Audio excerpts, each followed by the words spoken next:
Qui était Pablo Escobar? Un pape sanguinaire de la drogue ou un bienfaiteur du peuple? Vous êtes le Robin des Bois d'Antioquia? C'est très intéressant comme qualificatif, car tout le monde sait qu'il se battait pour les masses populaires et qu'il les défendait. Pablo Escobar est né dans une famille pauvre du village de Rio Negro en Colombie. Pour survivre, il vole des voitures et passe au kidnapping de cadres de Medellín moyennant rançon. À l'âge de 20 ans, il travaille pour le contrebandier Alvaro Prieto. En 2 ans, il devient millionnaire. Le jeune homme est très ambitieux, il commence à investir dans la cocaïne en 1975.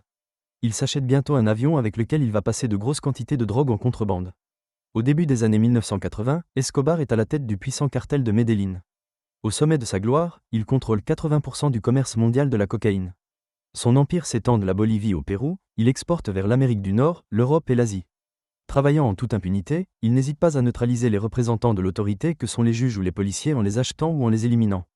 Il tue quiconque se met sur son chemin, y compris ses lieutenants.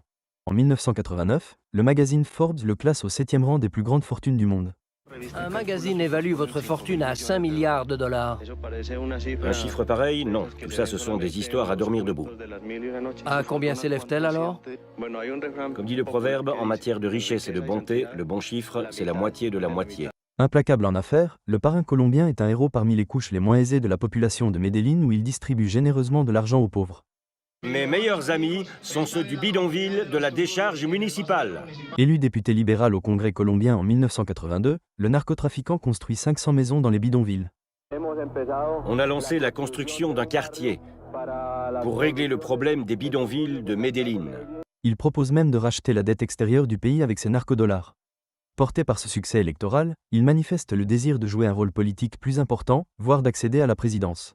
Le pays doit connaître la vérité sur certaines fortunes ayant fait l'objet d'une amnistie, mais que leurs détenteurs confondent avec un pardon pour les crimes qui leur ont permis d'amasser ces sommes colossales. Face au refus des dirigeants, l'homme vexé se lance dans une campagne de terreur. Il donne une prime à ses tueurs pour abattre des policiers, 600 d'entre eux meurent de cette manière. Il fait assassiner des journalistes, des juges et même 3 candidats à la présidence en 1989. Si on tue encore des policiers, qu'on brûle leurs maisons et qu'on aggrave la guerre civile, ils n'auront pas le choix. La paix, ils nous la demanderont à genoux. Comme ça, on réglera tous nos problèmes d'un coup. Je vois pas d'autre solution. Il faut qu'on se batte avec notre cœur. Si on doit tous mourir, tant pis. En avril, l'armée colombienne encercle le siège de Pablo Escobar. Près de 510 morts, mais pas le parrain qui réussit à s'échapper. Certains membres du bras armé du cartel craignent d'être arrêtés et extradés vers les États-Unis. En 1991, Escobar accepte de cesser sa campagne de violence et se livre aux autorités contre la promesse de ne pas être extradé aux États-Unis, de bénéficier d'une réduction de peine et d'un traitement de faveur. En me rendant et en me soumettant à la justice, je rends aussi hommage à mes parents, à mon irremplaçable épouse, à mon fils pacifiste de 14 ans, à ma petite princesse de 7 ans et à toute ma famille que j'aime tellement. Pablo Escobar Gaviria, 19 juin 1991. Point de prison pour ce pacha du crime, on lui construit une luxueuse résidence avec piscine, discothèque, salle de billard.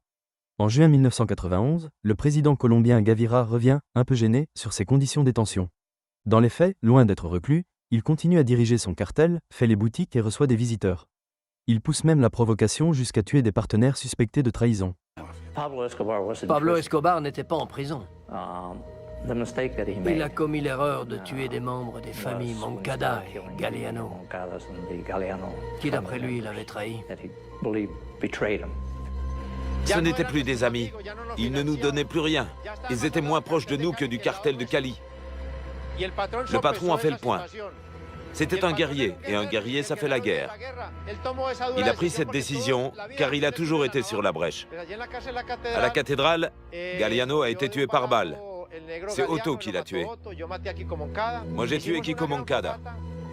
Leurs corps ont brûlé toute la nuit. Le lendemain, il restait les os. C'est le plus dur à brûler. On les a écrasés à la masse et on a versé de l'acide dessus. Comme ça, plus de Kiko ni de Galeano. Quand le patron m'a donné l'ordre de tuer Kiko, je l'ai fait. Mais je n'en ai pas dormi de la nuit. C'était mon second père que je tuais. Les autorités décident alors de le transférer dans une vraie prison. Le caïd résiste et finit par s'enfuir. Sa tête est mise à prix à plusieurs millions de dollars. Jamais je ne serai leur prisonnier. et je les tuerai un par un depuis ma jungle. Et c'est moi qui gagnerai. Les membres du bloc de recherche, des agences de renseignement colombiens et américains et les soldats d'élite du groupe spécial de recherche réalisent près de 20 000 perquisitions dans la ville et dans toute sa région, où le parrain possédait de très nombreuses propriétés. En 1992, un représentant du gouvernement de César Gaviria, le procureur général Gustavo de Greff et des chefs de la police se réunissent avec les frères Rodriguez du cartel de Cali afin de conclure une alliance pour traquer Escobar.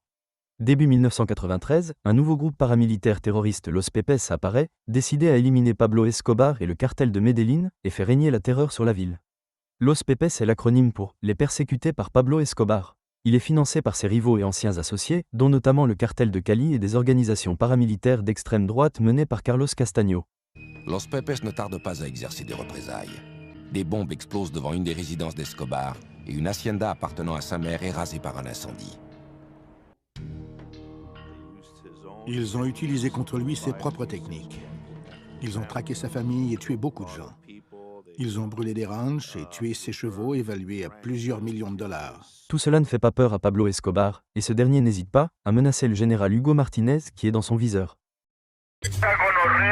Ce fils de pute, on lui file 1,5 million de dollars pour mener la traque contre nous. Mais il croit que j'ai peur de lui parce qu'il est flic. J'espère qu'il m'entend. Il faut qu'il sache que la mort l'attend. Dis-le lui, à ce gros tas de merde. Je sais qui c'est. Le colonel Martinez. Dis-lui que je pardonne pas. Que je ferai sauter sa famille entière avant de lui régler son compte. Après des mois de travail, l'équipe de surveillance du bloc de recherche, menée par le brigadier Hugo Martinez, repère où loge Pablo Escobar grâce à un signal de communication. La veille de son anniversaire, Escobar avait imprudemment passé plusieurs appels depuis sa cachette à son épouse et à son fils. Comment ça s'est passé alors pour votre protection? Le procureur a tout accepté?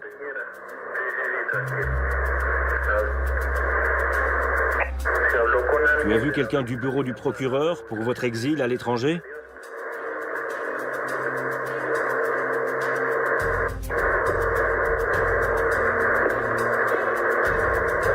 On en reste là.